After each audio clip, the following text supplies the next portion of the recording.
સુરતના નાના વરાછા વિસ્તારમાં ટ્રાફિક ક્લિયર કરતા હેડ કોન્સ્ટેબલ પર 3 જેટલા ઈસમોએ હુમલો કર્યો હતો, જેમાં હેડ કોન્સ્ટેબલને ઈજાઓ પહોંચતા સારવાર હેઠળ ખસેડવા પડ્યા છે। આ ઘટના મામલે કાપોદ્રા પોલીસ મથકમાં ગુનો નોંધવામાં આવ્યો છે અને કાર ડિટેઇન કરવામાં આવી છે। સુરતમાં હવે કાપોદ્રા પોલીસ પણ સુરક્ષિત નથી। ટ્રાફિક હટાવવા ગયેલા પોલીસ કમિશનરના પીએ પર હુમલાની ઘટના સામે આવી છે।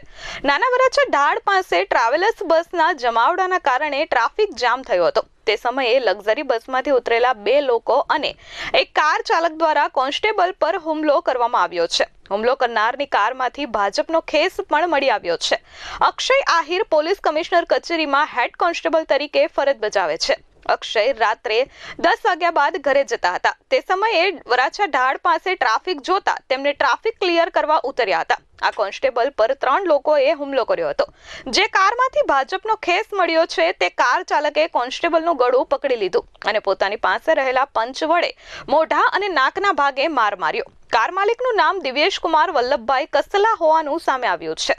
દિવ્યેશ કતારગામ નારાયણનગર સોસાયટીમાં રહેતો હોવાની વિગતો પણ સામે આવી છે। આ ઘટનામાં કોન્સ્ટેબલ અક્ષય આહિરને નાકના ભાગે ફ્રેક્ચર થતા હોસ્પિટલમાં સારવાર હેઠળ ખસેડવામાં આવ્યો છે। પોલીસ દ્વારા સમગ્ર મામલે કાર ચાલક સહિત 3 અજાણ્યા વિરુદ્ધ ગુનો નોંધવામાં આવ્યો છે। કાપોદ્રા પોલીસ દ્વારા આ કાર કબજે કરવામાં આવી છે અને કારના માલિક કતારગામ વિસ્તારમાં હોવાનું જાણવા મળ્યું છે। પોલીસ કોન્સ્ટેબલે પોતાની ઓળખની આઈ કાર્ડ બતાવ્યું છતાં પણ કાર ચાલક બેફામ બન્યો અને પોલીસ કર્મચારી પર તૂટી પડ્યો હોવાની ઘટનાને લઈ ચકચાર મચી ગઈ છે। Bureau report S24 news Surat.